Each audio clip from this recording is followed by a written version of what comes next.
Hi, everyone. It's Jan Guarino, and you're in Fearless Watercolors, and welcome. And tonight we're doing a snow scene that's going to depict a beautiful bridge in Central Park.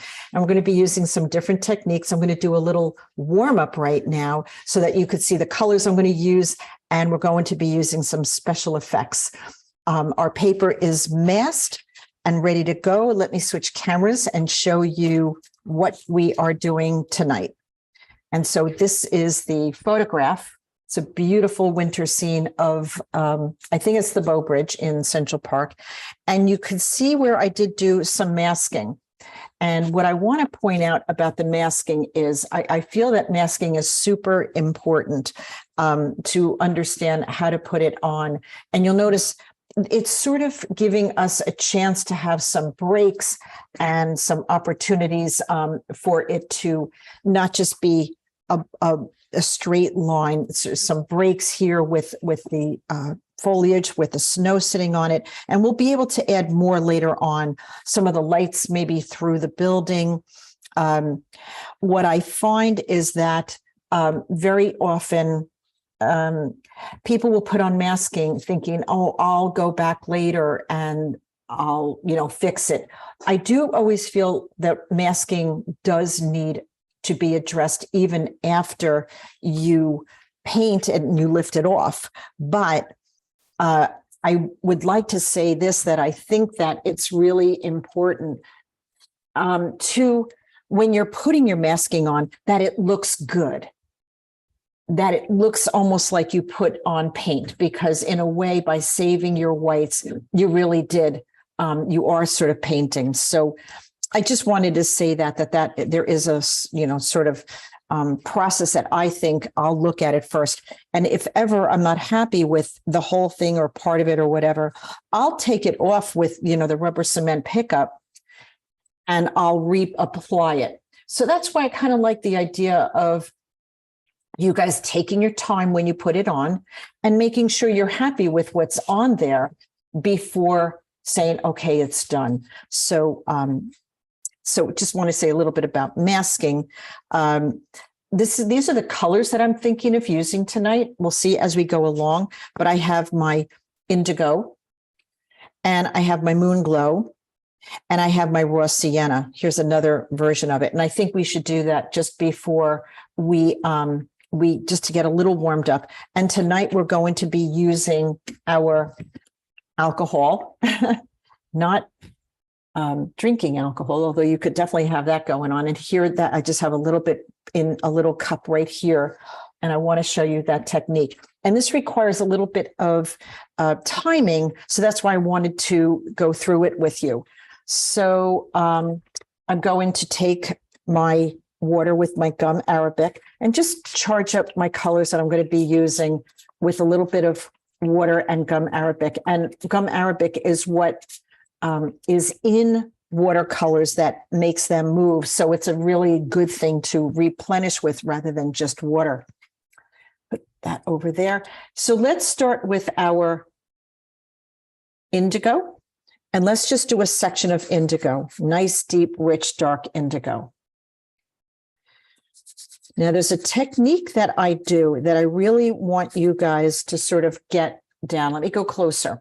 And that is when I want this to move and spread, rather than pushing it with my brush, I take my brush, I clean it in my water, here my water, I roll it on my paper to just take a little dampness off, and then I lightly touch it with my damp brush.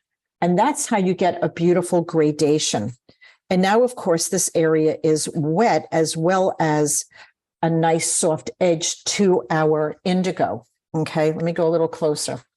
So now I'm going to go in and I'm going to grab my moon glow, which is a beautiful violet. I'm going to put it in right underneath my indigo. So there's the moon glow. It's a little hard to see the two colors, but they are both there. It will take a little time for the moon glow to dissipate and move, but you could see how it's moving on its own already. And that, of course, is what I absolutely love about watercolor and why I adore it so. And I want this kind of effect in my paintings all the time.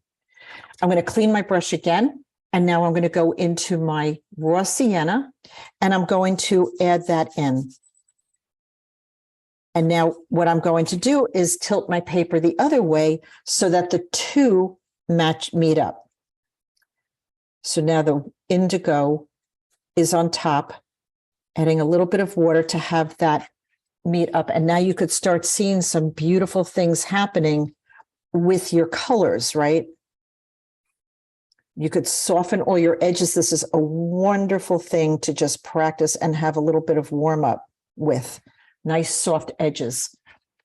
Lost edges. This is how we get lost edges. So here is a hard edge, right? And now I have three sides that are soft edges. That's really like watercolor, like on steroids. It's just so perfect. And now there's a bit of a sheen. I'm going to see if I could see the sheen of the water. We're going to try to time how we put our alcohol on. Okay, so I'm going to take a little bit of alcohol. This is just an old brush I have, but it won't ruin your brush. It's absolutely fine. And I'm going to, on my finger, I'm just going to tap onto the paper, and you see these little bubbles coming up. What a great effect for our snow.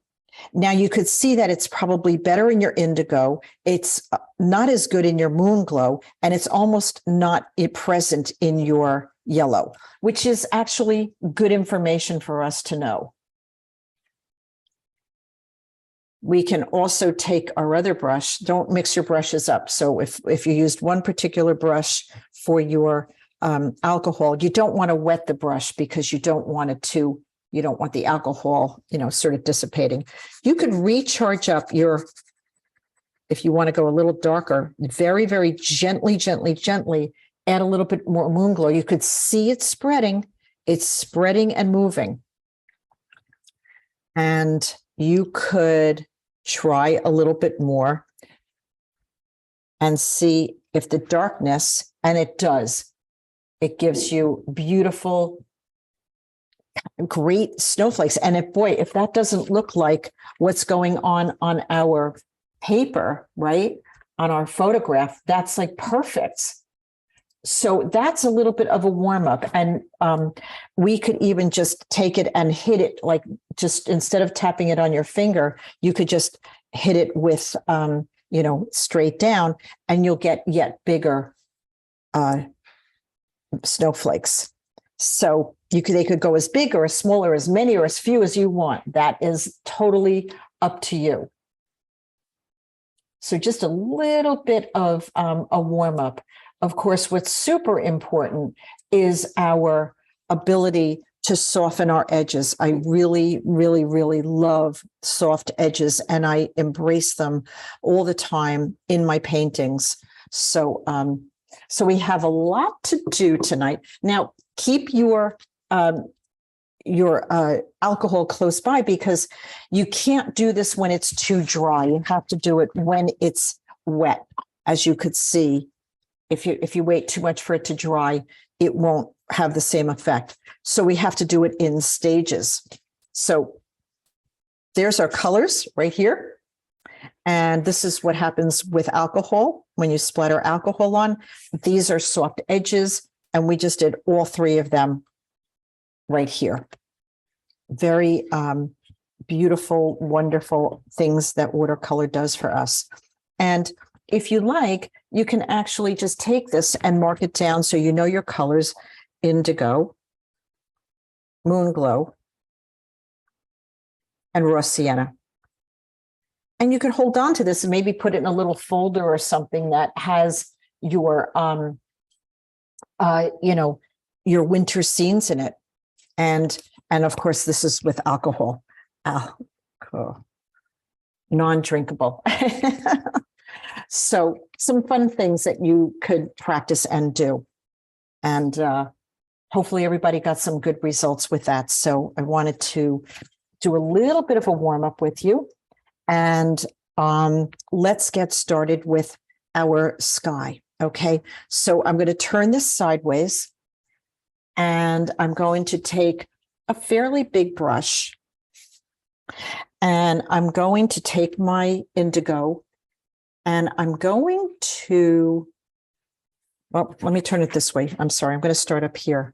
I'm going to start right side up so that it's darker towards the top. It is not wet. My paper is dry. So you're going to need a little bit more water to move it. What you don't want is you don't want your paper to be too wet or too dry. So you're just going to, I'm going to tilt my paper. And when you tilt your paper a little bit, what happens is by putting your color on the top, it starts creating what we call a watercolor bead. And so I'm going to come across here. And you know, a lot of these windows and even the buildings, if you look at it from a value study, they're darker than the sky. So don't push it down, let that bead, and we could actually go right through the buildings because the buildings are going to be darker. So what I say here is don't save your darks. Again, I'm adding the color on the top. I have this beautiful watercolor bead right there. And what I'm going to do is, as I come down, I did save some of these windows, but we also will be coming down. See that watercolor bead? That's beautiful. You want to use the bead to your benefit here. If you keep some little sparky whites, that's kind of fun. But carry this bead right on down. And so I'm not moving the paint. What I'm doing is I am actually giving the paint a chance to move from the top on down.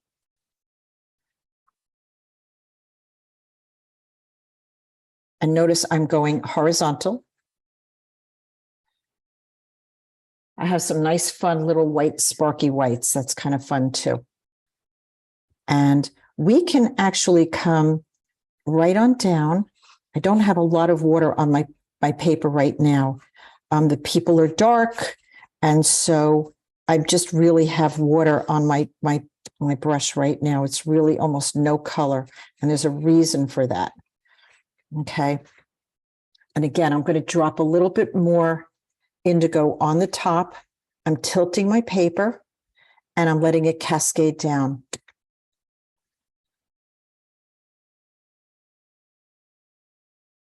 And you could see it just dripping down because it's getting lighter as I'm having it move to come down. Now it's getting a little stuck. I'm going to switch to my smaller brush and just kiss it a little bit so that it can move down into this wetter area. Just lightly touch it with your brush. Let me go to a bigger one here. Just a little bit because I don't want to disturb what's there. And that's a nice atmospheric opportunity there. That's really nice and very atmospheric. And believe it or not, now's the time to add some alcohol while this is dry. I mean, before it dries. If you want these snowflakes, oh boy, that's fantastic. Okay. I'm pretty happy with that. Okay. I know some people are just coming in. This is wet down here. This is a perfect opportunity for us to add our raw sienna to the bottom, right? See that nice glow? So you can add raw sienna. You could add anything yellowy, goldy, whatever you'd like. That's my raw sienna. And just kind of introduce it and put it in. There's some beautiful little spots that give us a nice opportunity to have these this color kind of appearing right against the bridge. Okay. This is adding glow to our our winter scene.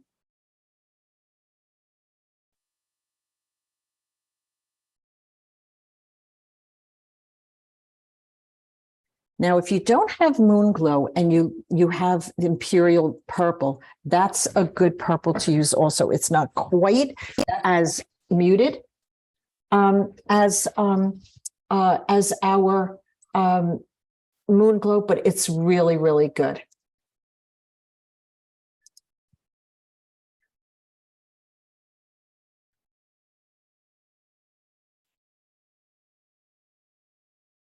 Okay. And now is also a really good time to maybe drop in a little bit of our violet or our moon glow, just in spots. We're going to go back in and do a whole lot more. But find some nice little opportunities. If you have a blossom, and I do have some beautiful blossoms going on, don't worry about any of it because it's all really good stuff.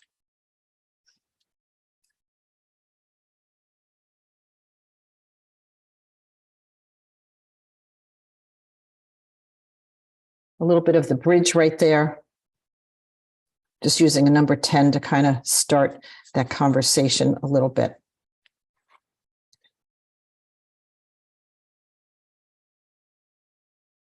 And letting a little bit of that moon glow kind of come into your bridge through your people, go right through your people. Your people are the darkest thing here. So we're going to build those darks. So you don't have to go around them. You don't have to worry about that. So it's already having this beautiful atmospheric feel. And if it's wet and you want to try a little bit more alcohol,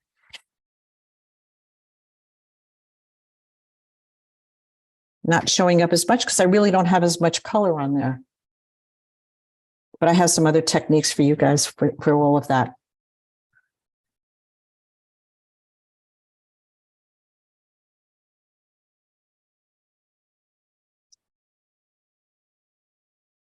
Now, we did save this, with our masking, right? We did save that. So we really can take our moon glow and really kind of come down and introduce it to the bow bridge. I think it's the bow bridge, pretty sure.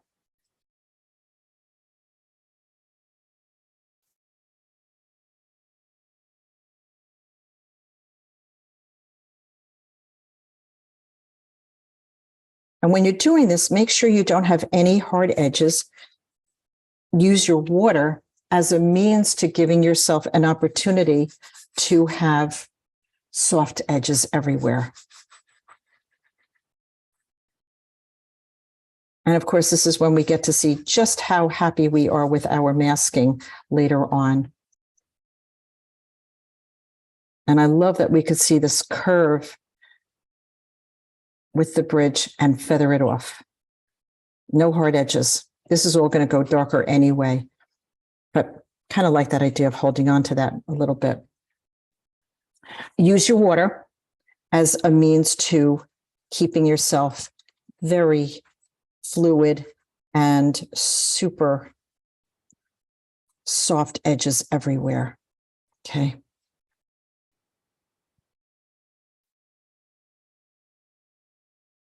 I love the way those exploded. I got a blossom there. I got blossoms there. It's very atmospheric, and it gives the painting a feeling of clouds, that low ceiling with snow, all of those things that, we all see happen in these storms. And remember your photograph, right? Your photo is just a suggestion. We're making this our painting. And so don't worry about it matching or being exact, or I don't see it in the photo or whatever. That's not really what we're here to do. We're here to be artists and to explore and to, really feel our way through the art. I'm really going to charge up the moon glow under here.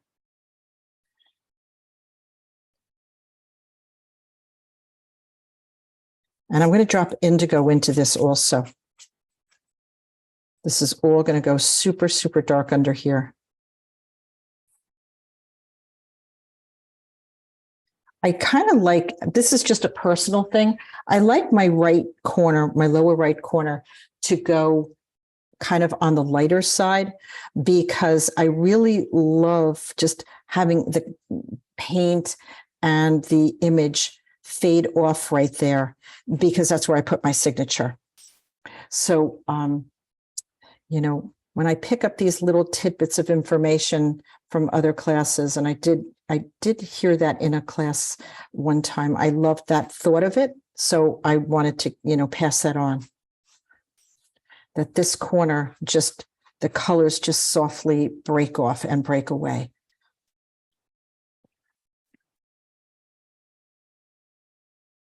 Use the water. This is all really wet down here. So this is just the first stage of our painting. We're going to go back, of course, and build so much of this. But right now, we're just having some fun dropping our colors in. There's this beautiful glow in here. And I'm going to drop my, I was going to use raw sienna. I think I'm going to use my Quin Gold Deep right in here. I see something golden in here, and I'm just going to drop it in.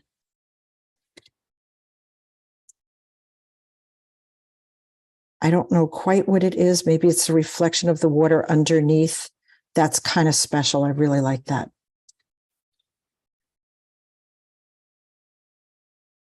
I'm tapping a little bit of my raw sienna on to this corner here, just to have some of the color kind of popping out of the foliage. We're going to go back in and do more on that for sure. When you're using your brushes, use your bigger brush to move big areas. But when you want to go into an area and have more paint than and color, when you want colors to go deeper, I generally use a smaller brush because it'll hold less water and I could control my paint. And of course, this is a wet into wet area right now. So it's giving me the opportunity to charge it up.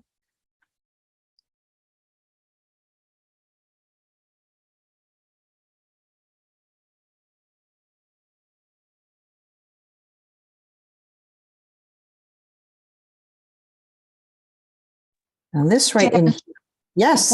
What are you using right now in that darker spot? Indigo and moon glow. I haven't changed. Yeah, it's indigo and moon glow. So it's the same two colors. I'm just building the value a little bit more. That's all. I'm just building the value. Just because we know watercolors dry so light. Now's a beautiful time to let this all kind of start moving and be in a nice soft area. So I'm sticking with those same two colors. And of course, this is going to be a really good time. Once I get this color down to where I want it to be, it'll be a great time to add our alcohol, right? Really beautiful time to add the alcohol.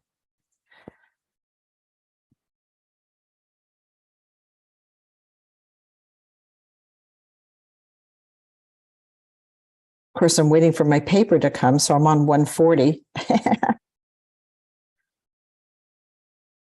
So it's a little soggy, but it's okay. It's going to be fine.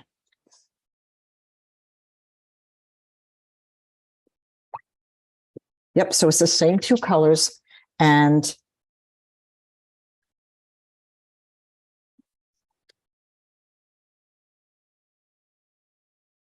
we have that beautiful, area that we masked, so we'll definitely be in good shape with that.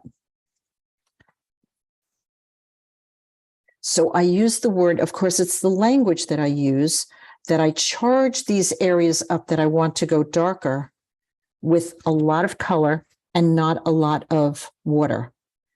And I'm just kissing the paper with it, really just kissing it very, very lightly. But I like keeping this corner kind of free. I can see that maybe I could use a little bit more color kind of coming down. This is wet in this corner. And so if I drop in my moon glow, I know that moon glow, this is knowing your colors, will break into pinks and blues and violets. So I can utilize that knowledge to sort of have that area be super soft, go super, super soft. And of course, by focusing down here, we're giving the top part a chance to dry.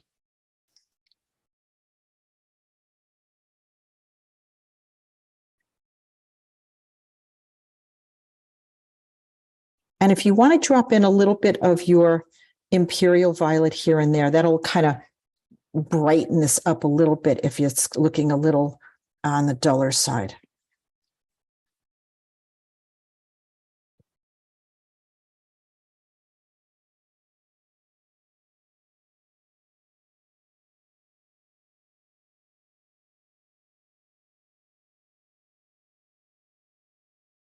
And I am going to drop in. It's like a pretty good time probably to try some of the alcohol.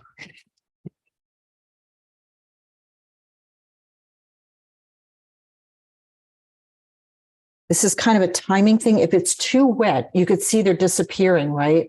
So you might have to wait for a little bit damp as opposed to as wet. I'll just show you how wet this is. It's really wet. So my alcohol kind of dissipated. So that tells me that I just want to add a little bit more color in here. And I just have to wait a moment till it dries a little bit more. Okay. So it's a timing thing for sure.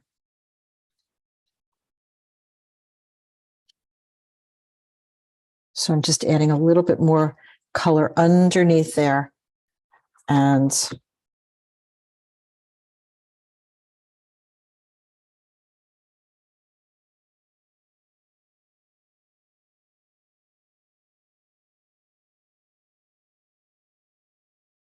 that's going nice and deep and dark.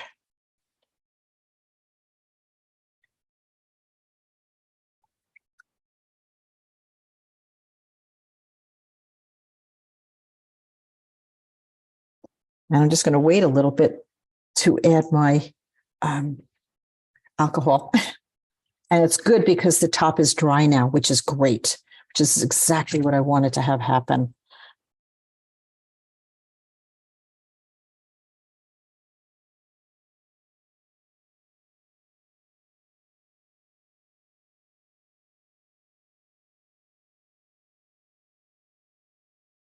I love when everything just drips down. And I'm not necessarily thinking about or worried about painting to the edges of the paper.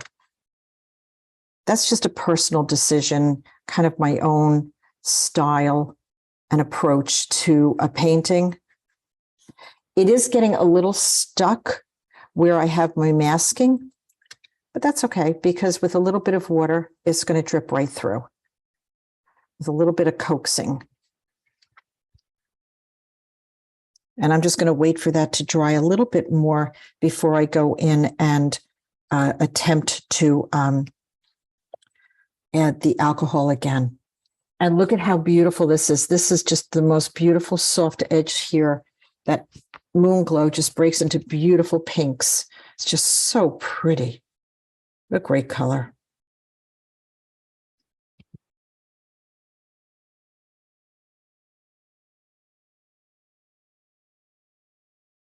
You know, testing your paper and seeing the dampness or the wetness of it, you know, it gives you an opportunity to know, do I want to work wet into wet? Do I want to work wet into damp or into, you know, dry into wet into dry?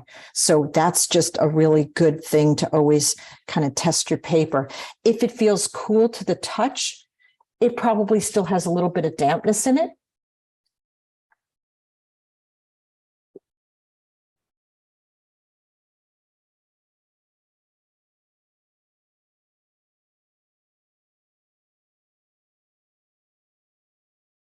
So I'm going to, I see you all tilting your paper and you're all doing all kinds of fantastic things.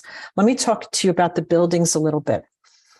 The best way to do architecture is with a flat angled brush or just a flat brush. So I'm just going to get a few of these out.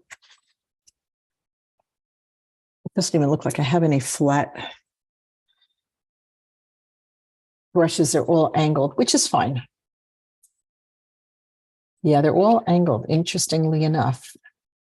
I am watching down here. I've given it a little bit of time to dry, so maybe I'll try the alcohol again because it definitely dissipated.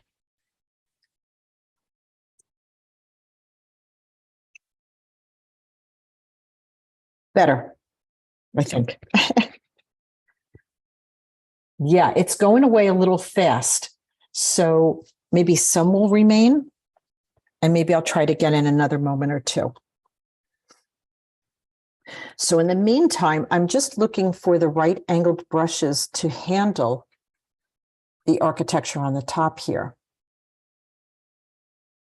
And I think that this is a 1/4 inch, and I have a 1/2 inch, and I have a 3/4 inch. And we'll just see how we do with those. Because what I don't want is to have it be overly fussy. Here's a flat brush. Okay, that could work too, that flat, straight brush. That could work also. Okay, so I kind of have my arsenal lined up. So I did, again, this is a little wet. So I lost my alcohol drops. So I'm going to try it again and see what happens. It goes down well.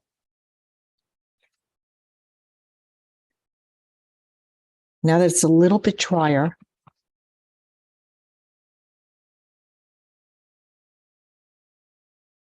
And I don't want to go too far with it either. It's kind of fun to have some big fat snowflakes coming down, not 1,000 snowflakes. And it's still dissipating. So it's still a little too wet, I feel, which is interesting. I really thought that the wetter it was, the better it would be. But I can see that it is disappearing. I have another thought about that also, and that is adding color to the a soft color. I think I showed you guys my new palette here, which has, it's a little palette, and I have some of my Holbein opaques here, my white, my Jaune Brilliant, and I have a couple of others, lilac and lavender and some other opaque colors. We can take those and splatter those if we end up with not the exact effect that we're looking for with everything. Because as I look at this photo, they do have a really fun bluish kick to them. So that could be fun also. So I think I have to wait on this a little bit more before I can try my alcohol again.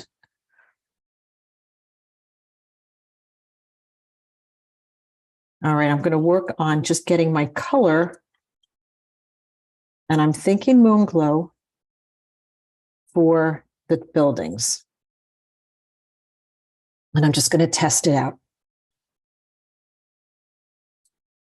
Yep, I think that's good. So I'll go closer and show you guys this. And this is why I don't worry about, like, this is a perfect area where saving your darks would not have helped you at all. All right, so that's straight moon glow. So that's good to know. Okay. All right. Waiting, seeing what's going to happen with this. I can't wait to do the people with the umbrella, the lights. There's lots of good stuff. Those beautiful branches coming in, the branches over to the right, those softer branches in the background, lots of good stuff to do. So we are in good shape. Lots of good stuff.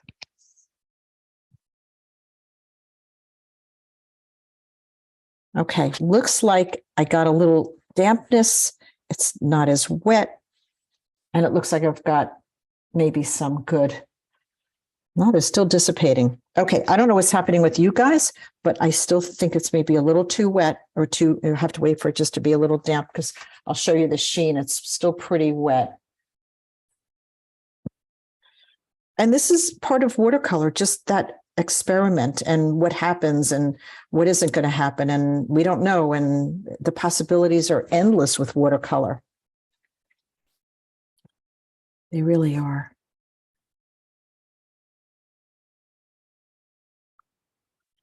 So I want to go closer. I'm going to keep an eye on this.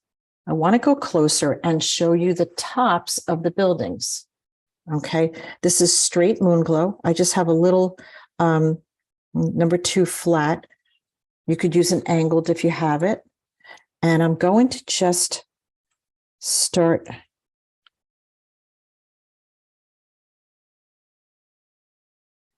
using that flat brush to give me the edges. Now, if you wet it, you could then go back in and add your color and it will move for you. This is working a little, I am putting the initial color down, but you can also move it once you have it down with your water. I'm going to add a little bit of my violet. It's looking a little, not quite as violet as I would like. So I'm going to add a little bit of imperial violet, imperial purple to it, just a little bit.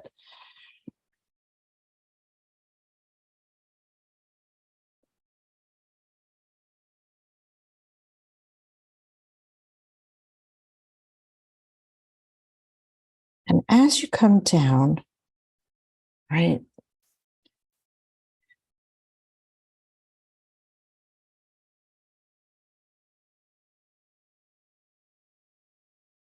you could change the color a little bit here and there. That kind of makes it interesting also. It's not just one solid color, right?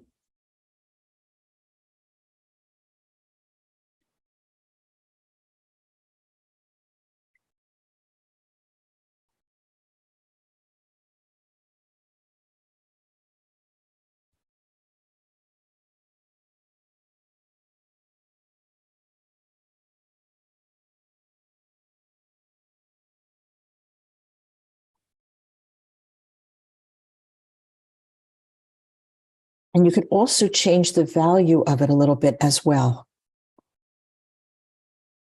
So by adding it up, adding more color, it charges it up a little bit more. Water helps move it.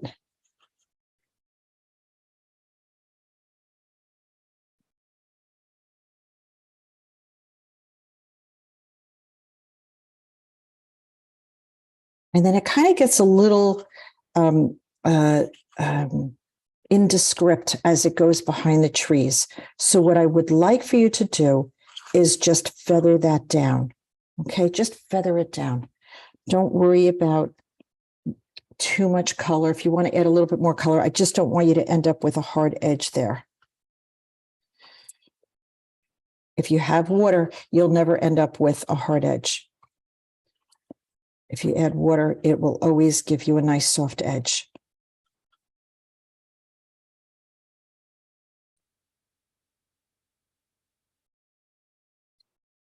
And of course, there's that beautiful glow of lights. If you want to add a little bit of your yellow in there.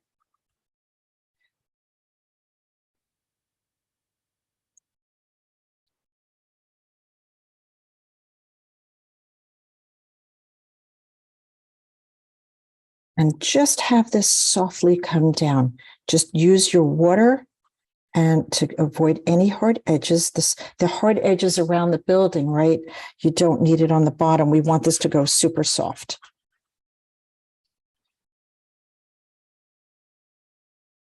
And so I use my drying mat, which is here, to control how much water is on my brush. And there's it's just a dampness. So I'm going to do that again with my other tower.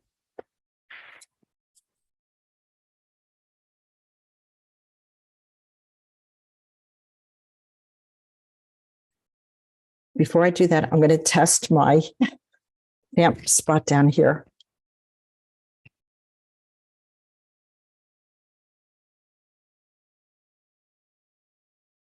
Okay, looks like I got some good stuff going on. So it's I don't know why it could be the environment, humidity, less humidity, warmth. I'm not really sure. But again, that's what I love about watercolor, is just like the unexpected. I don't want it to be expected. I do want to know what my colors are going to do, but then I want to leave it to do its own thing. I want to see what it's going to do for me. I let the water, the paints and the water and the paper do some heavy lifting. I like that. It does that for me.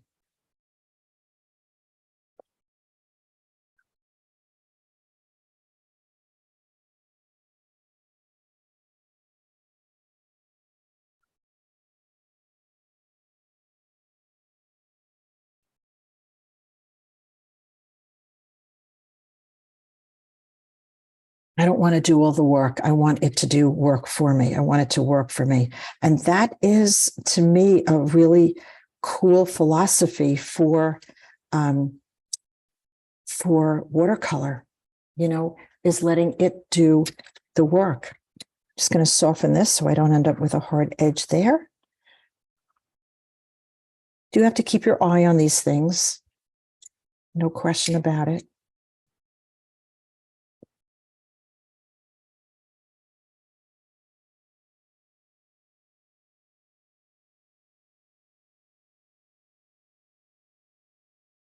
So I could make a mark. If it goes down too dark, I don't go running for my tissue. I just add water and let it flow and let it flow and let it flow.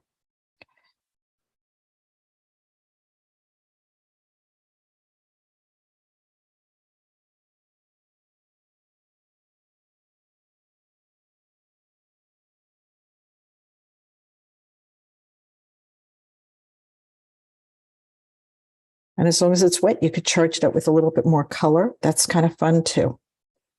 Go a little deeper with your values.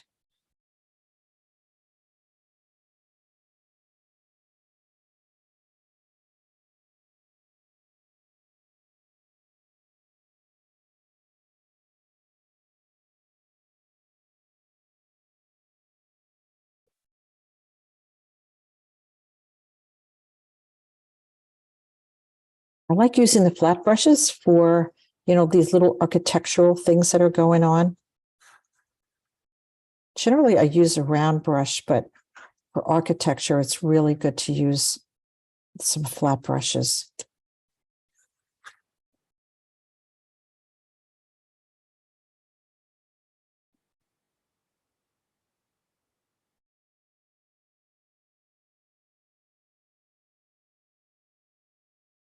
It's a lot of glow here, so let's add some glow to our building. And I'm just going to suggest this building here, and not a whole lot. It's really not as much the conversation as the rest of these buildings, right? And what you have to think about also is that by the time we get to the trees and the bridge, this is just going to be supporting, right, the rest of the painting. That's what this is all going to do, which is really great. Soft edge coming down, and let me back off and show you where it's at.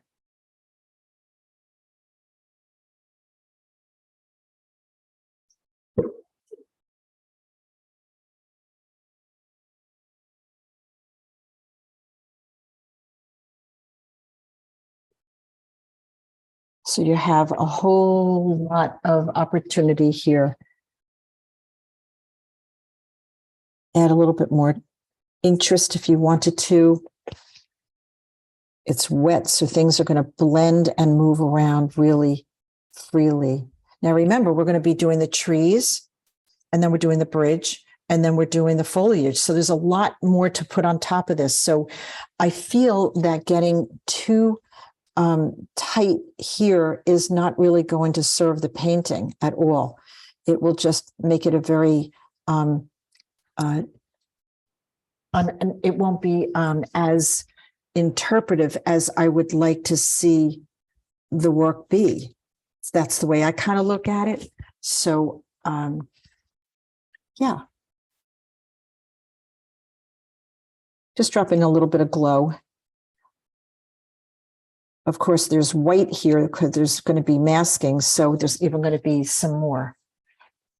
So I feel like that's a good place to let that dry. And I want to then, where I want to go softly are these nice trees in the background. And I'm going to use, just going to have some ready here, how they look. I'm going to put these away. I don't need these. Basically, the architecture is kind of done. And I don't need those. I don't need that one. I tend to go for some of my favorite ones. So these are my Sexy Scumble brushes. And I think that those will do nice, soft trees in the background. I think that'll be the next thing that we'll do. So I do have these little Scumble brushes that I created. They were just really crappy brushes that I chopped. And you get a nice effect with those. When you use these, have your regular brush ready to go. And we're going to be doing those far away in the distance trees. So let's, and if you're uncertain about how much to put on your brush, test it out, and see. So here's what I'm going to do. Let me go closer, actually, to help you with this. Okay. So what I'm doing right now is just giving us an opportunity to have some loose trees in the background.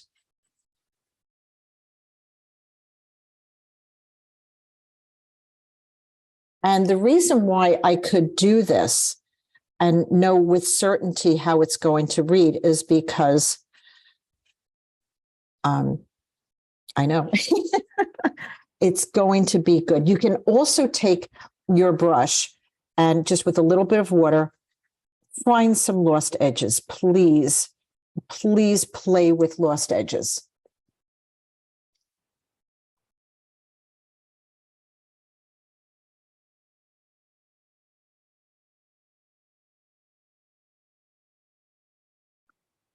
And branches and trunks and things like that will just be suggested.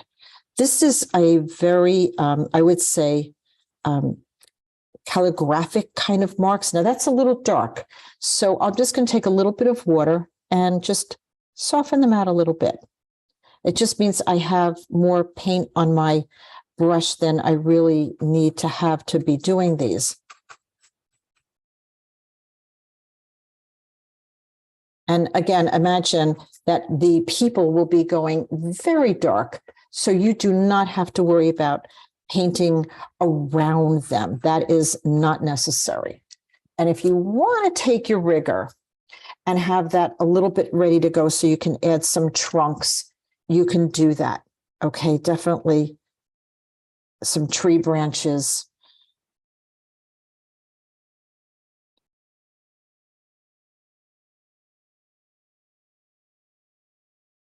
Yeah, that works really well. Rigger is just a great way to go. Fantastic.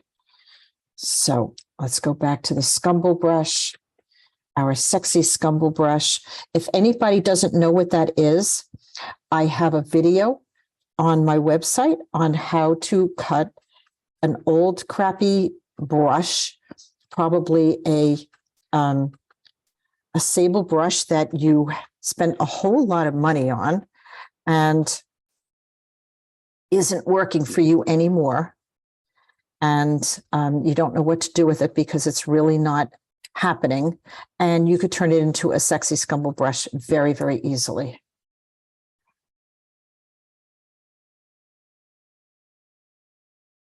There's some nice big close-up trees. Let's stick with these far away trees for now. The trees that are really far in the background. Stick with those. Try to make your marks very, the idea of this scumble brush is that your marks are very haphazard. They're not predictable. They're very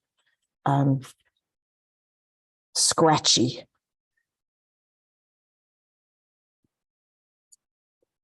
And that's the idea, is that you get beautiful, interesting marks with it, that if you tried to do it with a brush, it probably would be too perfect.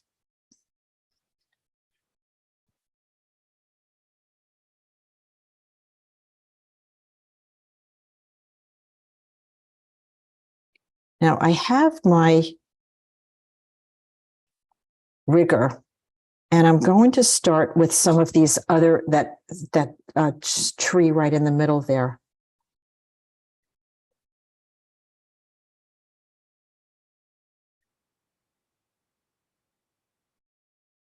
Now I'm going to say this because it doesn't really matter. You don't even have to connect all of the branches. You could have them be what I call Morse code. Again, this is the language that we talk and we speak about when we're creating artwork, that idea that in our language, we can have these marks be Morse code, meaning dots and dashes. You don't even have to connect them. And they'll be beautiful. And the eye will travel to connect them for you, your viewer. This helps keep your viewer engaged in your painting. And which is a very, very cool thing. Ways in which to consciously know that you want your viewer to stay engaged, and how to do that. How do you keep your viewer engaged? Well, this is a good way to do it.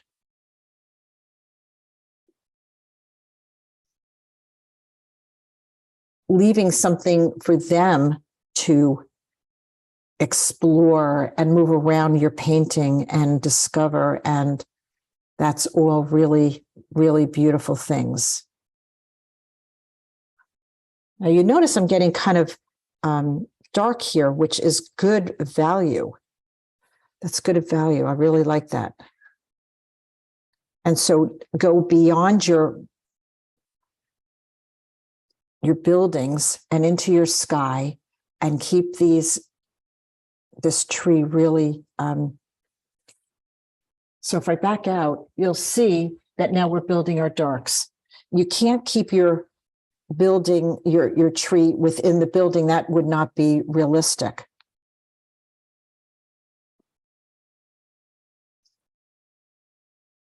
Keep your marks very thin and very light, because this tree is pretty much in the background, right? Make sure your branches overlap and that they are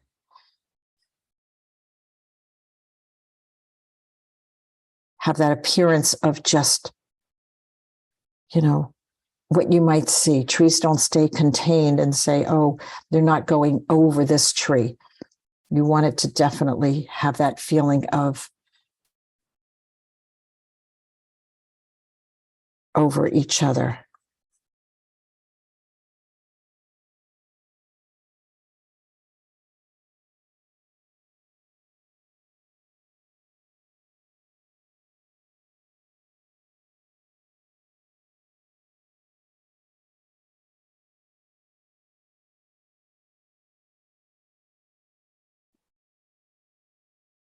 When I'm looking to paint a particular scene, there's always this idea of what's bringing me to want to paint this. And in this one, yes, it's the bridge, of course. It's the buildings lit up, but to a great extent, it's how you move back in space. So we have this very close up. We have the trees up here very close up, and there's this tree on the right side that's very close. And so it's that idea of how we move back in space. which is very, it really makes a landscape very interesting.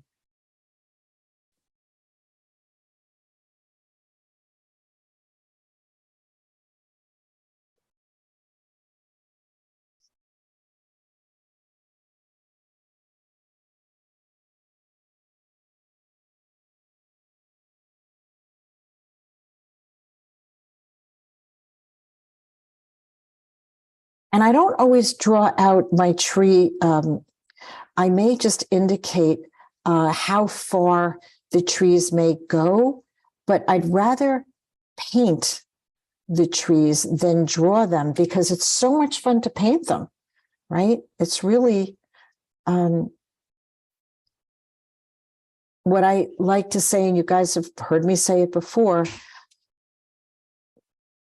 paint what it is so you can just draw where it goes. If you just draw where it goes, that is a really good way to indicate not overdrawing your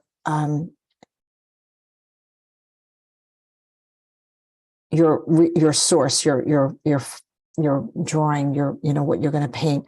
So so draw, if you don't have to, if you know you could paint something, okay, let me say it another way. If you know that you could paint something, don't draw it, paint it.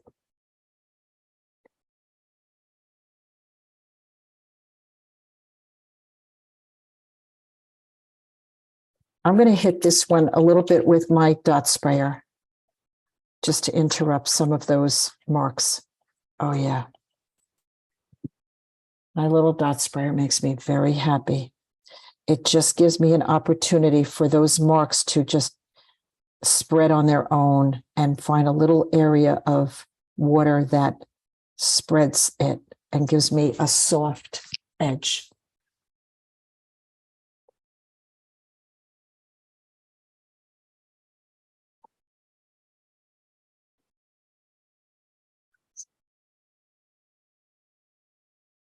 I do see this sort of, I don't think I drew it, this urn that's kind of there with foliage coming out. I definitely want to put that in.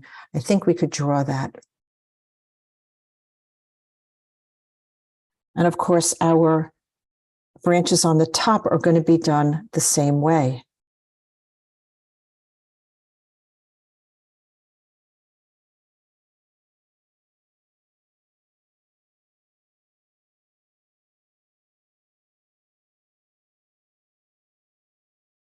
Now, these are a little bit longer. Maybe they're a little bit darker. The marks are a little bit more information. I'm going to dot spray it so that my brush with the paint will find these little areas of water and spread out on their own.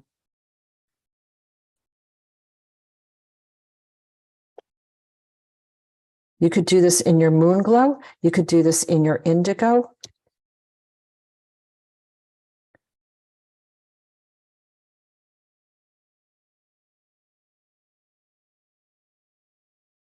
Now, when you're doing this, make sure that you don't have any pattern that you have going on here. You want to be sure that you are having your branches overlap and create a realistic version of confusion. In nature, you wouldn't see these perfectly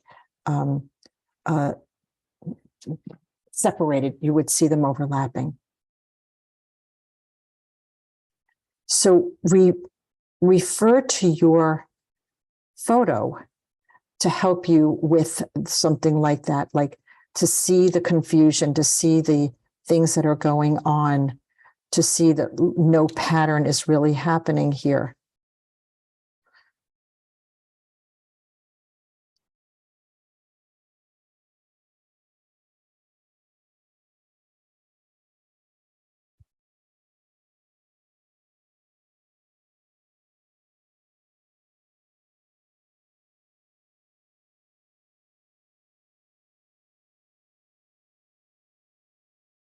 and keep it light.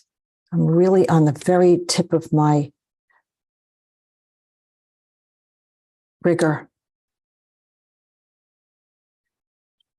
And for this to look like it's in front, you have to go over your buildings.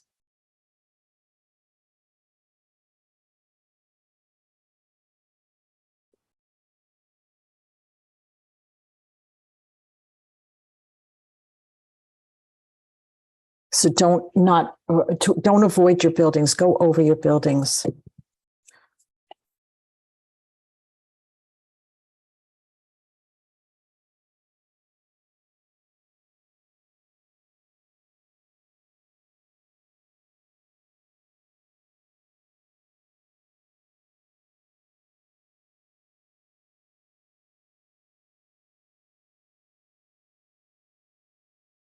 And see, I feel like that's a little bit too of a diagonal. I want to change that. So if I bring this down a little bit in one area or over a little bit, that might help that. I'm going to go over here a little bit down and just feather it off so it goes a little bit lighter over here, but I don't think I'm going to go all the way around. I don't think it needs to go all the way around. You may feel differently, so let your painting kind of speak to you about what you want to do with it.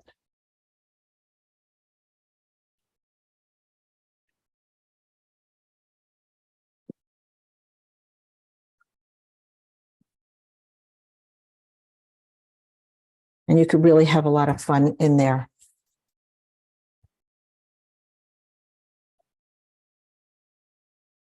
I just love the way using the moon glow really gives me a chance to get some pinks and blues as well as the violets and have these kind of areas that are soft. So everything isn't a hard edge.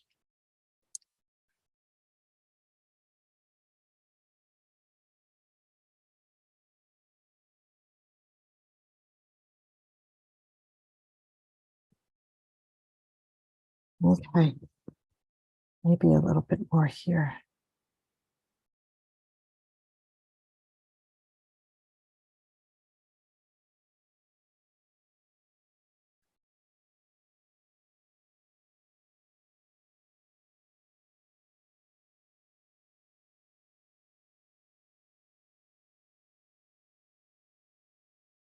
Play with your marks, make them interesting, make them different and unique and not the same.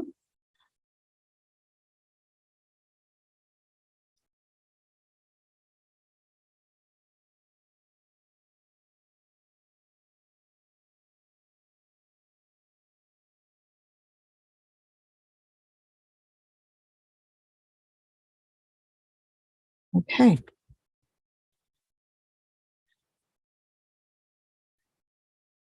I'm very curious what this is going to look like when I lift that masking up. Those whites, we're going to tone them down.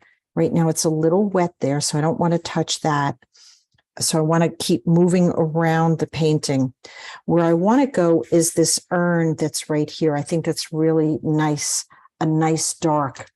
Let me go closer for you. And there's a nice urn that's like right here.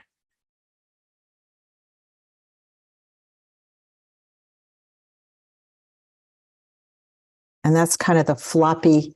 I know it's an evergreen, but to put green on our painting right now would not really work that well. So we don't want to do that. So I'm simply using my rigger to kind of build the trickling down of that urn.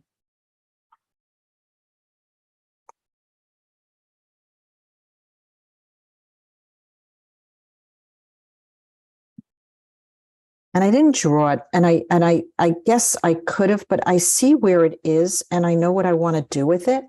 So this is one of those cases where I could paint it, not worrying about drawing it. I know it goes there, and I could go in and suggest it.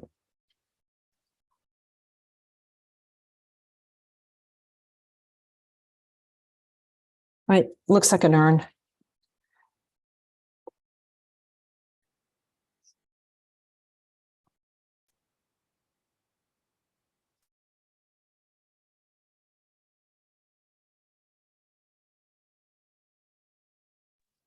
Jen, you using the moon glow or did you use the indigo for the foliage?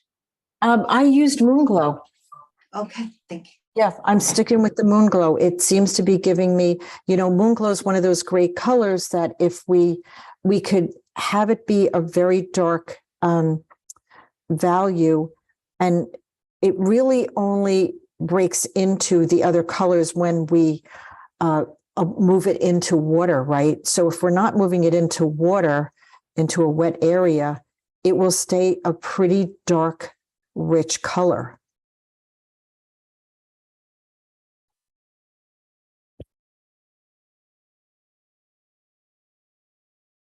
Well, that says earn to me.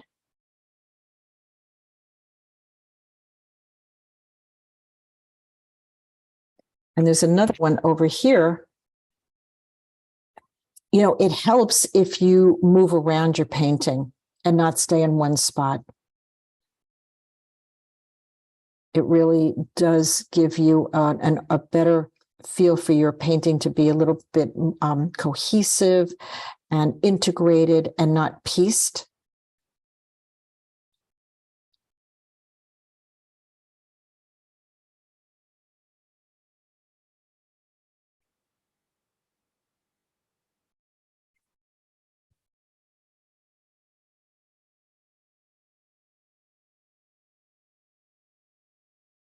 You know how badly I want to do those people? You do them. That would be fun, right? I think that would be fun to do them. Now, all of those holes that are going on, all that architecture, we're going to suggest that we are not going in to do each of those ovals. I'll show you how to do it. But I don't know. I kind of feel like I want to do the people right now.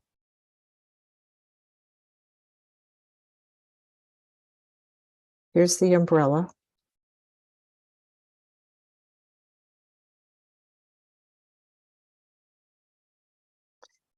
If you are in a different spot, don't worry. Go where you are comfortable, go at the speed you're comfortable at. The idea is to keep moving around your painting. That is really, just don't stay in one spot too long. Heads are not round, they're more rectangular. So just know that don't put a big round head because it'll look like a child or an alien.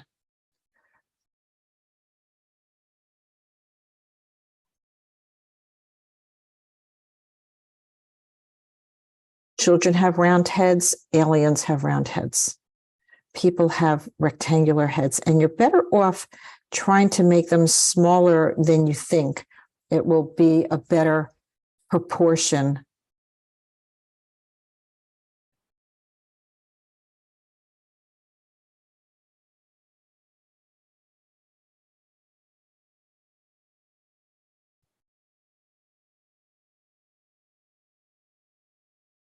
So when in doubt, make the head smaller than you think you should. It will look better.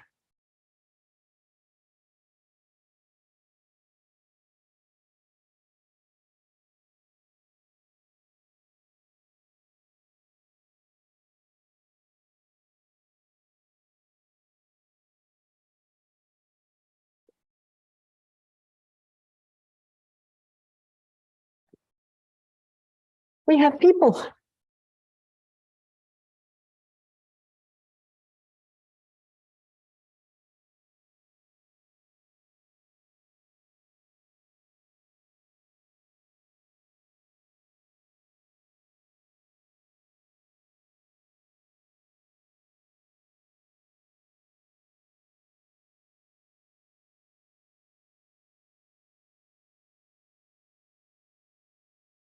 Okay. Well, I really wanted to do them. Sometimes I just do an area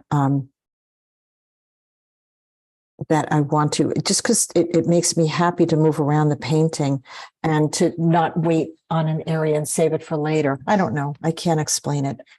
I'm going to test some of my masking fluid and try to take some of it off right now. Some of these dots. If your paper is damp or wet, don't do this. This area is dry on mine.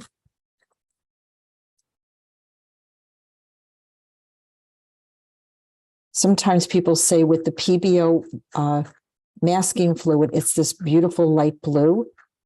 And they say, you know, I like it with the masking fluid on, and they leave the masking fluid on, which is fun. You know, I like that idea, you know. I don't know why I have a big snowflake there, but I do. Yeah. I may fill this in. Doesn't look quite right. I never say, oh, my masking fluid's off, I'm done. To me, masking fluid just requires more work.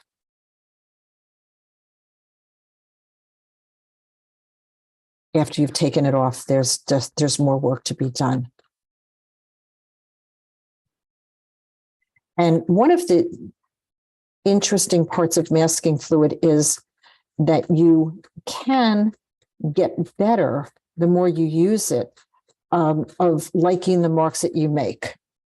So those whites look pretty good to me. We're going to soften them for sure. And I'll show you how. That's a little damp up there, so that's not drying. So I want to think I want to take this off here.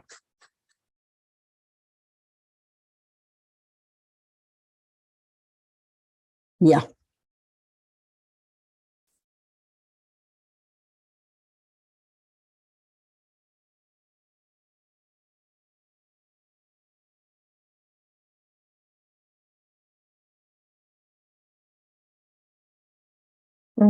Yep, it's giving me the effect that I was hoping for.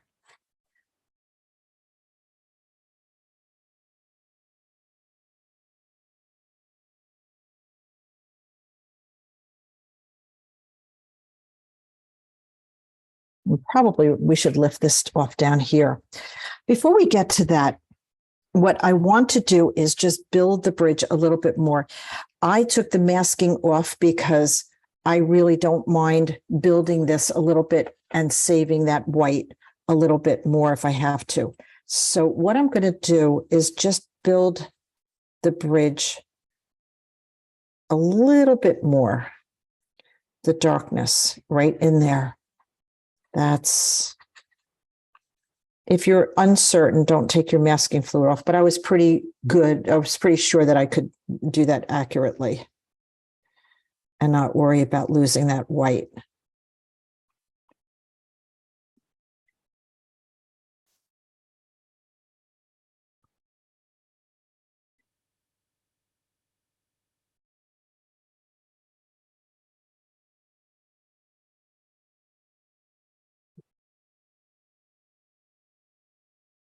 Now, really, I seriously didn't need to mask these windows because what I wanted to do was go in and add the chalk to them and try that. But that's okay. I'm okay. We did it, and that's all right.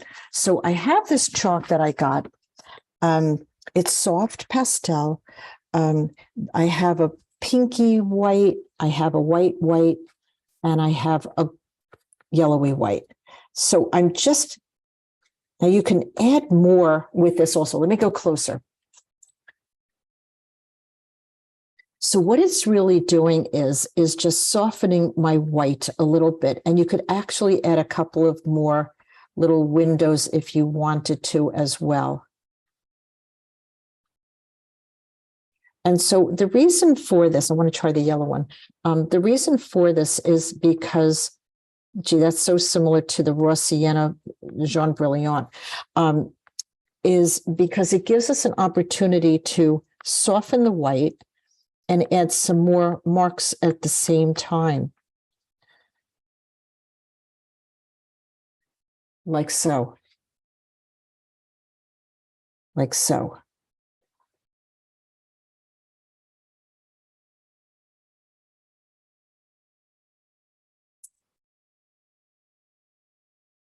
I think it gives it that impression. Let me back out and show you of it really glowing. And that's a nice way to soften your masking, using your masking in a really good way. And this, having this, like kind of adding more detail to it. I don't want to go overboard. I think that's okay for now. And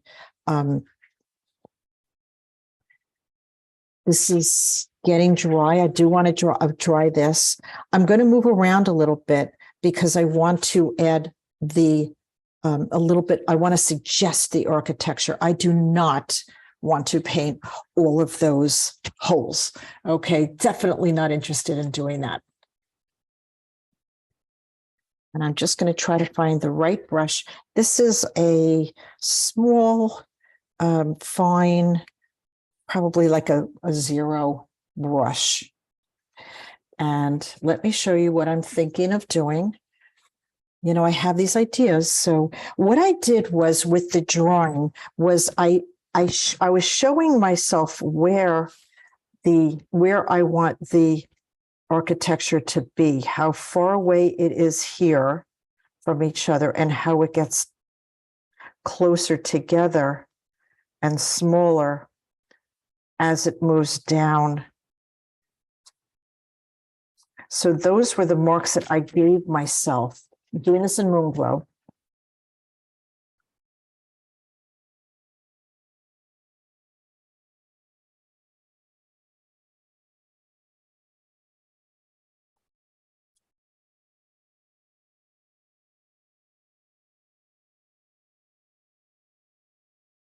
You know, as somebody who's an architect would be going, you know, spending a lot of time in doing all of these ovals with perfection.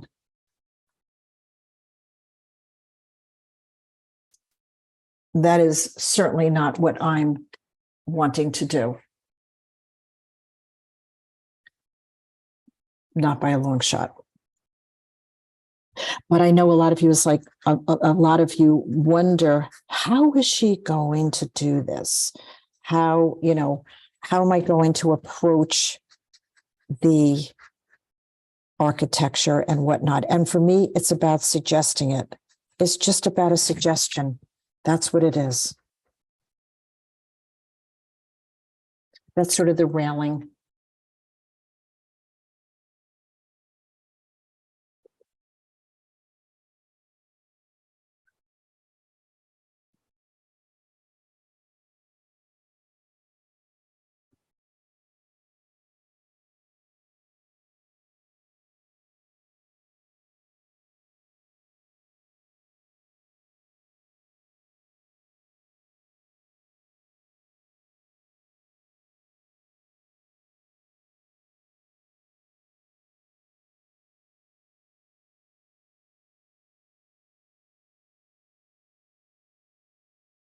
Bottom railing.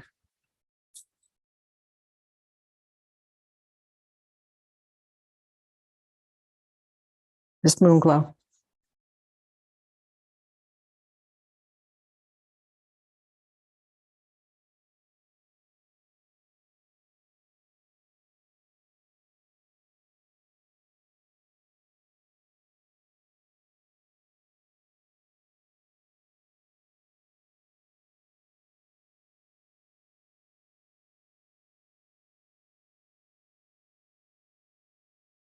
And they're really the only ones that are close to us do we really have to worry about, because here again, your viewer's eye will continue over here and know that that pattern continues. So if you have to fuss, this is where you fuss, right here.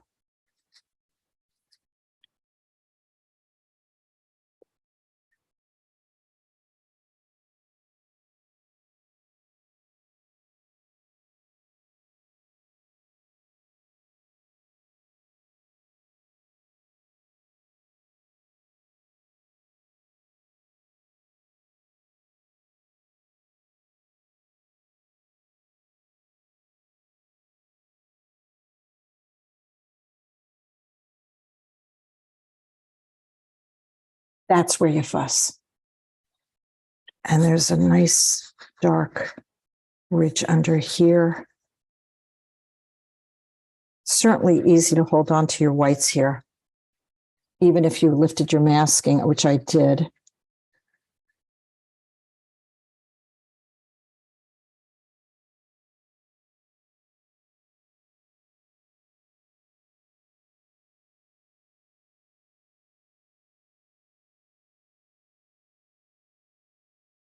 And certainly we could go in and add a whole lot of detail in there.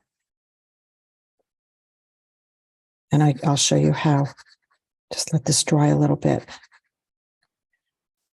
Because there is a little bit of snow that's caught in each of the little holes. So I wanted to use the chalk to do that. You could also use your white paint for that.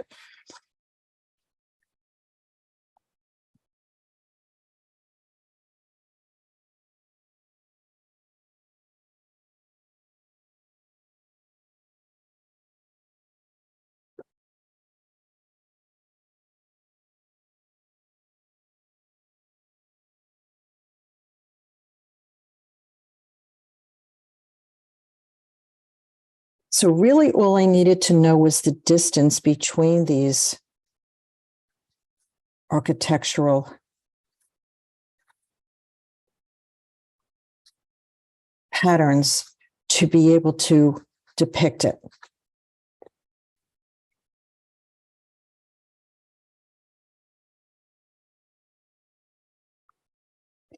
And it might actually be fun, believe it or not, to go in with a micron marker and do some of the details in there. That could be fun. I don't like the way these came out. I'm going to melt those marks and do it again.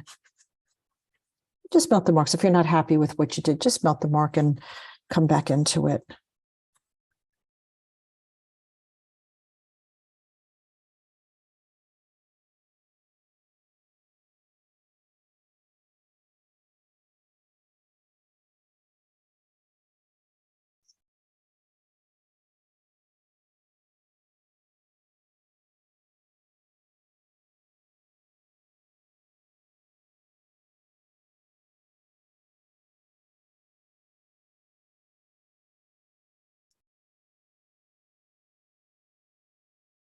And I think the bridge kind of comes to here, goes that way, right?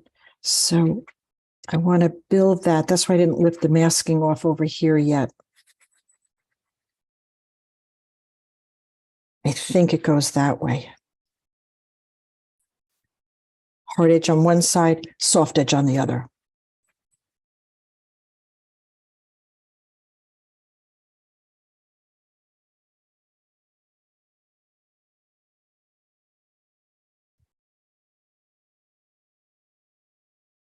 And you notice those areas that bled before, I really wasn't going to worry about those. I think you kind of knew I wasn't going to worry about them because, it's, again, it's a painting.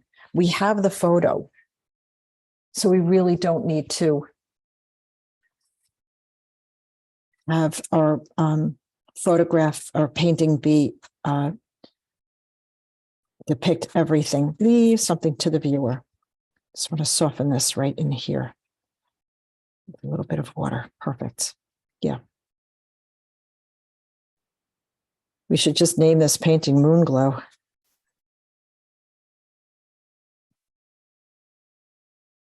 Has a beautiful arch. That really looks nice. This needs to be lost, that edge right there. It's a little too white. There we go. Softened right into it. I love how this corner just melted away.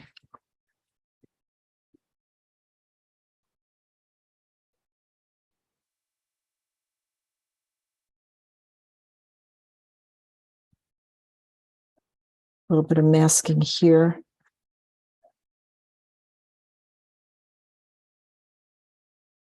Yeah, so these very beautiful, soft pastels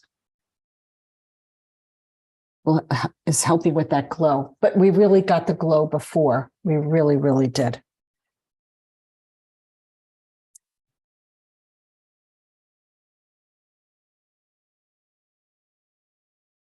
And I wanted to show you also a little bit of snow. You could do this with white.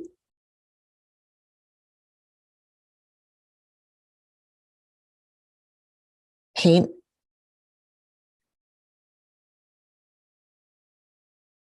That little hint of white snow that's tucked in the bottom of the bow bridge, the little architecture there. Yeah, okay, we're getting there. We're getting there.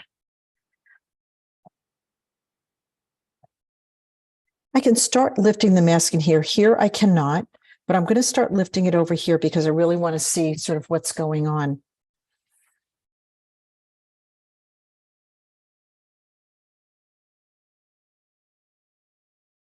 All right, I already see I really don't like the way my masking went on over here. I could see it already. I don't like it. I'm not happy with that. So we have to handle that. We have to take care of that. I can't go into this wet area, but I can work in this other area. Yeah, I'm not happy with this masking. So we're going to fix it. And we can fix it with paint, with chalk. You know, we have a lot of options here.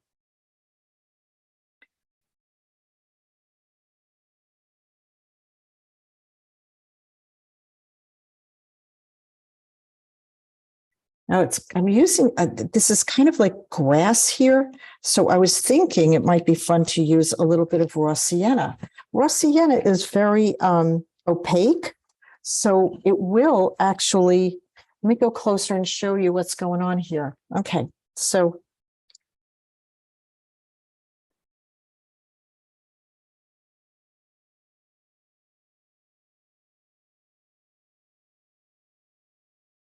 I need to disguise some of these areas that I'm not happy with that I missed.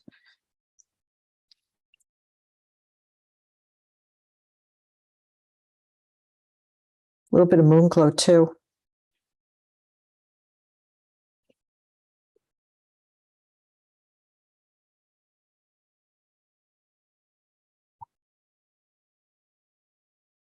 Like the way the raw sienna looks.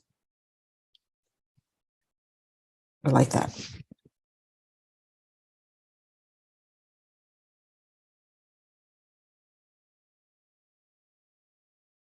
And it sits on top of the indigo and moon glow, which is amazing. It just means it's very opaque.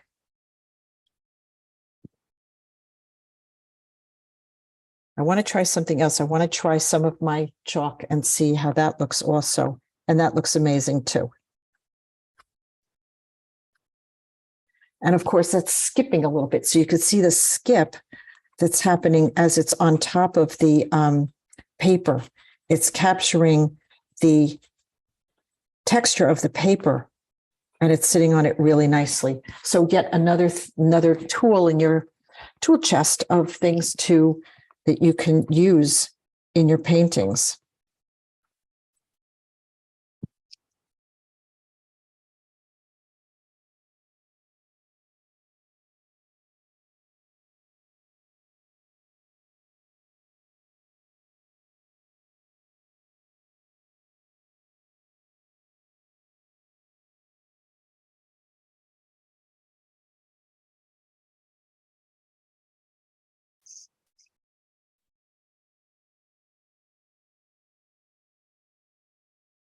Yeah, I really like the way the chalk looks. It looks very cool.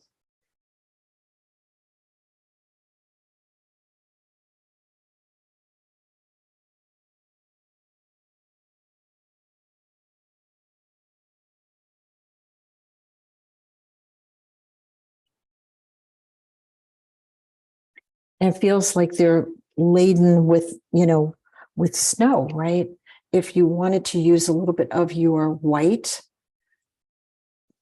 you can go in and do that also and really add more of the snow in there and the branches.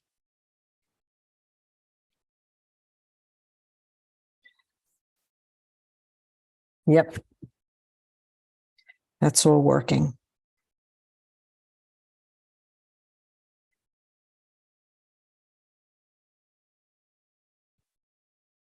waiting for this to dry. I'm going to lift the masking there and continue this whole scenario there.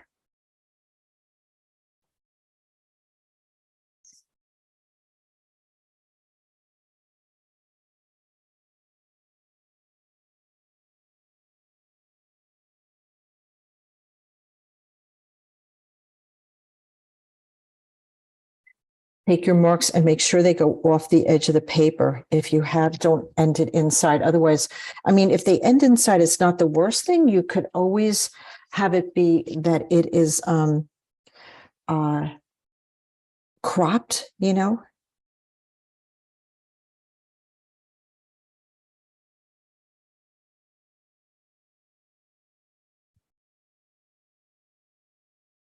This area here really needs some attention, you know, right? So it's too, I didn't, you know, paint enough in this corner to make it look like there's snow there. Of course, I really can't see what I'm doing until I lift the masking fluid here. And it's dry enough to be able to do it right now.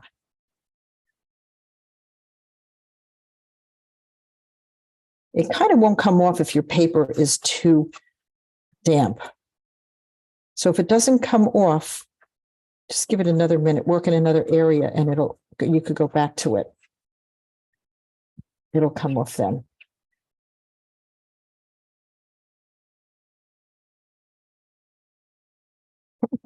Very sticky stuff.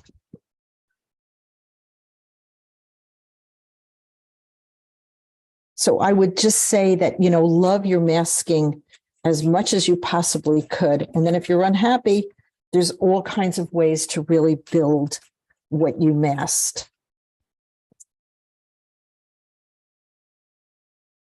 Masking is just one of those tools. It's not the end all be all. It's just one of the many things that we have at our disposal for our whites. It's not the only way.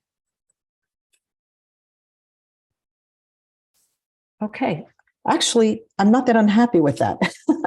Interestingly enough, I thought I was going to be a little more unhappy than I am with it. That's interesting that I can say that. I'm going to try some chalk. Really like this chalk. It's a brand called Rembrandt. I've never used it before. This art store had it, and I was like, I'm going to try it. Oh, and there was something else that I was using. Hold on a second. Let me just, our gum picks. This was kind of interesting. We were putting masking fluid on with the gum pick, and then we were painting with the gum pick, which was really, really cool. So I'm going to get my white on my gum pick, and I'm not on the tip of it. I'm on the, let me go closer.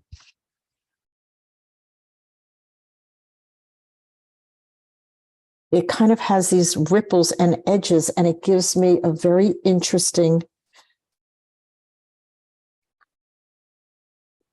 little pattern that looks pretty cool. So on the side of it, it gives you that snowflakey feel. I know, something new to add to our repertoire of gum picks, how we use them every which way that other than what they were intended for.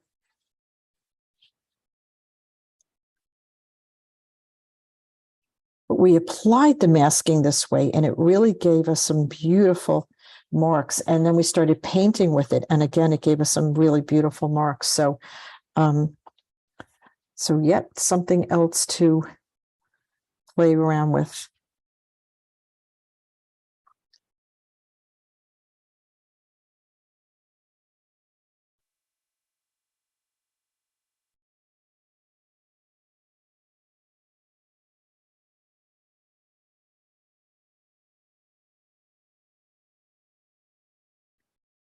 And you could even go use it for like a dark color. I'm going to try it now with using the Moon Glow.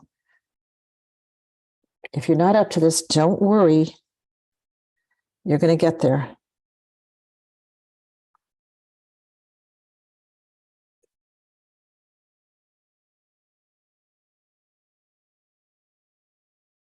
kind of like a ultra thin, rubbery, sexy scumble brush.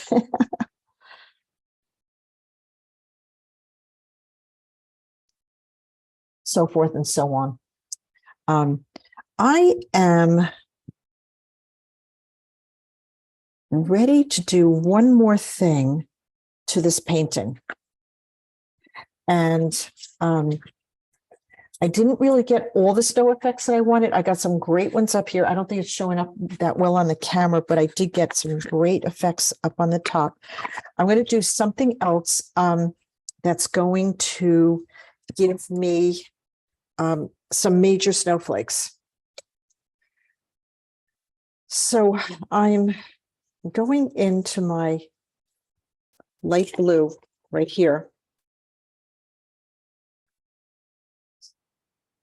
And I'm standing up and I'm going to splatter.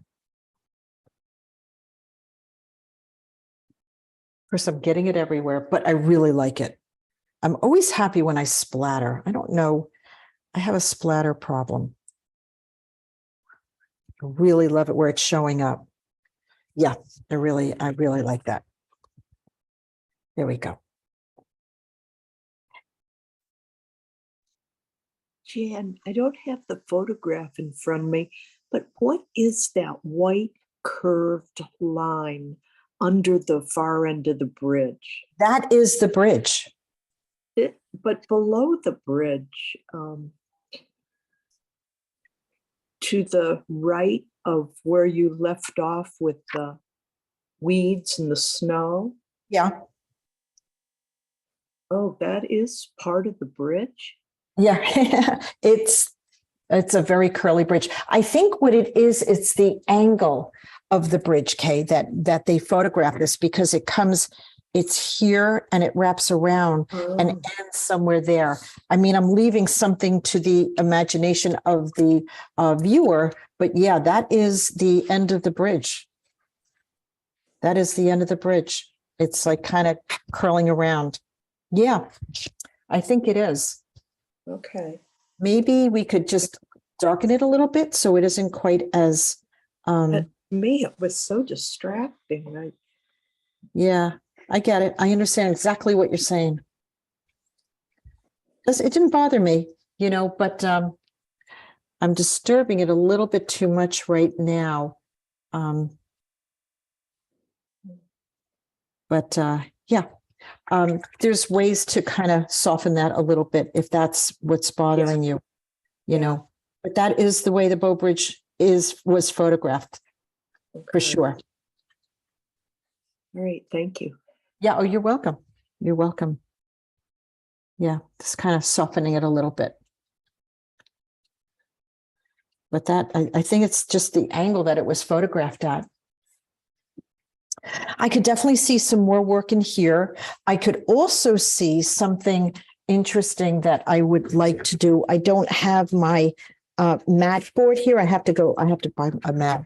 But I could see maybe, coming in a little bit higher here, maybe a little bit more on the side. I could see taking my mat and really adjusting it a little bit to guide me a little bit tighter. It, maybe taking a little bit off the top of this. Let me just move it up a little bit. Yeah, I could see like being up there, and I could see maybe being a little bit off, taking a little bit off on the side.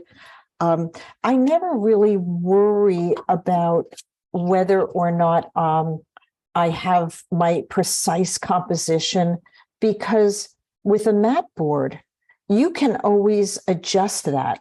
And I have to put that on my list of things to get. I thought I took one down with me. Let me just check one more place.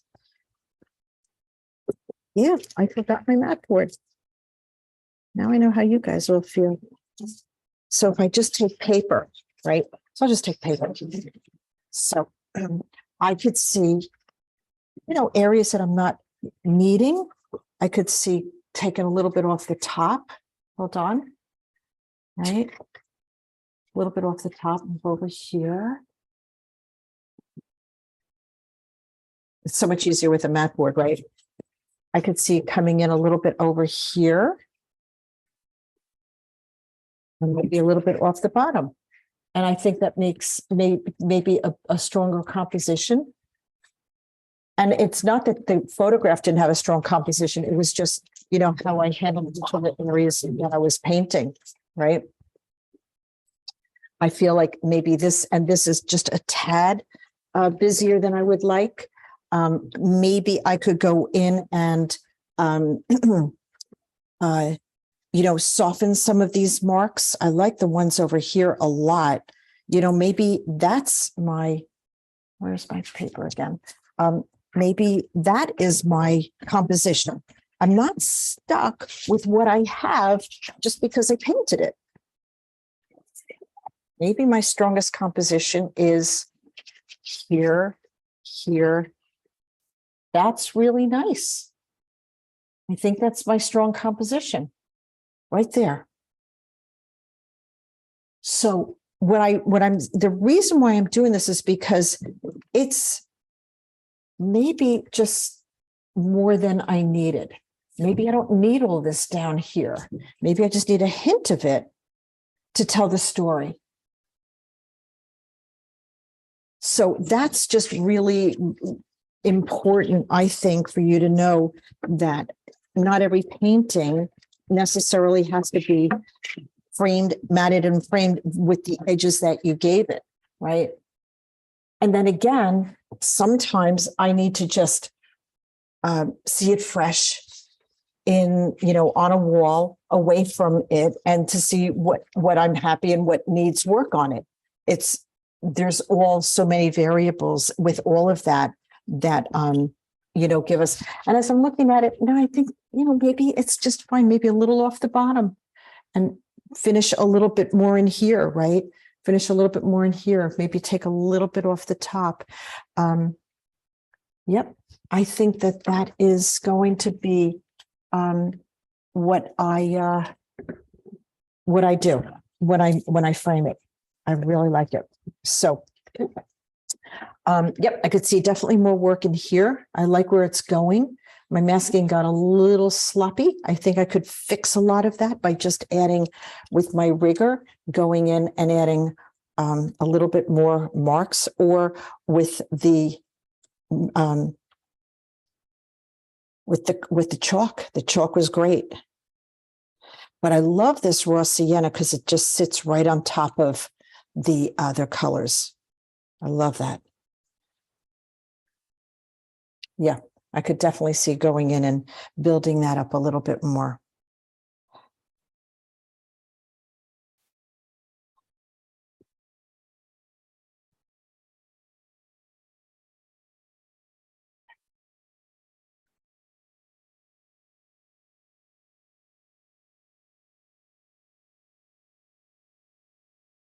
Yeah, there's a point too where you just have to give the painting what it needs.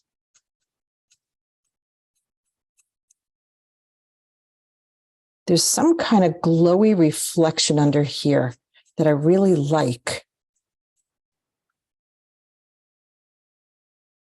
You know, I like that. I'm not sure what it is, but I like it. Do we have to know what it is? I don't think so.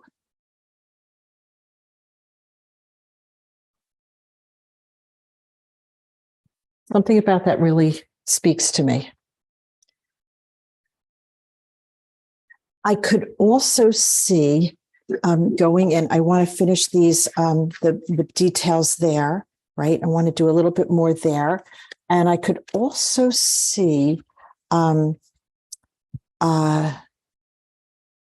maybe going in and having this area right here,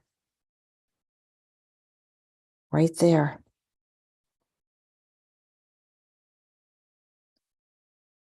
I'll go closer for you, right here.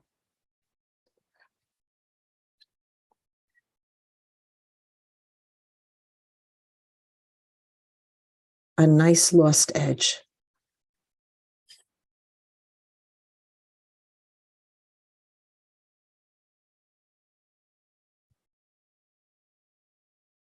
If there's any place to put it, I think that that's a really great place for a lost edge.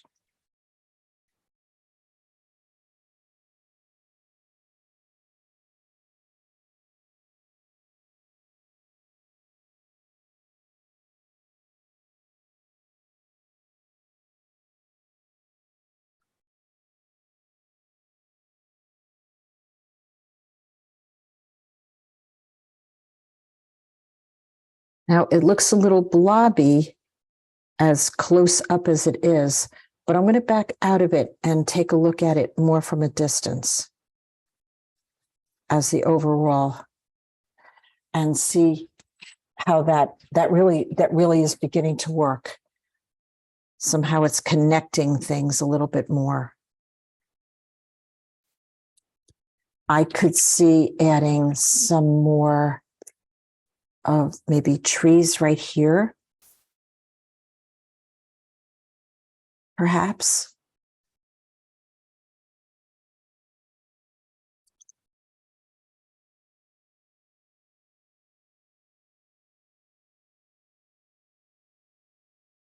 No, I think that's too much. I think I'm just going to blur this out and keep the value there.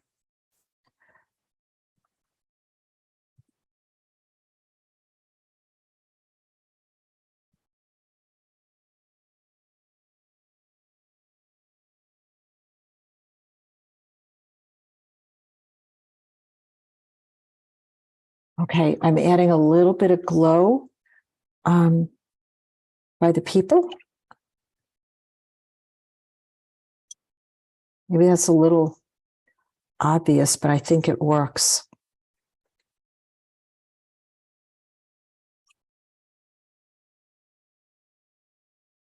Because there's glow, you know, in other spots. So I think that that's okay.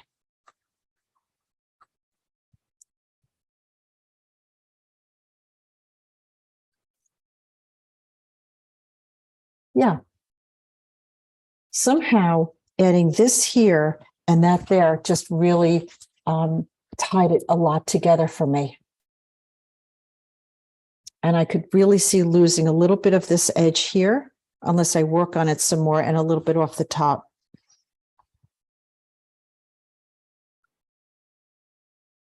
But we could do that with a mat. Easy, easy, easy, easy.